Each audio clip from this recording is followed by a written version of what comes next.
Hi friends, നമുക്കൊന്നൊരു വായനയായാലോ? നമ്മുടെ പാപത്തെ നാം നേരിടണം. നോക്കാം. പാപത്തിൽ നിന്ന് ഒഴിഞ്ഞു മാറാതെ മനുഷ്യന് രക്ഷപ്പെടുക അസാധ്യമാണ്. നമ്മുടെ പാപത്തെ നാം നേരിടണം. അതിനുള്ള ശക്തിക്കായി നാം പ്രാർത്ഥിക്കണം. അനുതപിക്കുമ്പോഴൊക്കെ നാം ഓർക്കേണ്ട ഒരു വസ്തുതയുണ്ട്. അതിൽ ദൈവവും സ്വർഗവും സന്തോഷിക്കുന്നുവെങ്കിലും ദൈവത്തിനിഷ്ടം നാം പാപത്തിൽ വീഴാതെ നന്മ ചെയ്ത് ജീവിക്കുന്നതാണ്.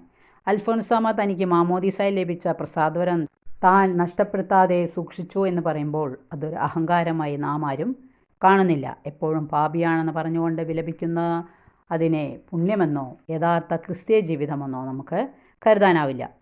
കർത്താവ് കുരിശിൽ നമുക്ക് വേണ്ടി മരിച്ച് നമുക്ക് രക്ഷ നേടിത്തന്നുവെങ്കിലും പാപത്തിൽ നിന്ന് വിട്ടുനിൽക്കുവാൻ തയ്യാറാകാത്ത ഒരാൾക്ക് ഈ രക്ഷ സ്വന്തമാക്കുവാനാകില്ല. അറിഞ്ഞുകൊണ്ട് പാപത്തിൽ തുടരുന്നത് ഈ രക്ഷയെ അവഗണിക്കുന്നതിന് തുല്യമാണ്. നമ്മുടെ പാപം എത്ര കഠിനമാണെങ്കിലും കുമ്പസാരം എന്ന കൂദാശയിലൂടെ നമുക്ക് പാപമോചനമുണ്ട്. Okay, thank you. Bye.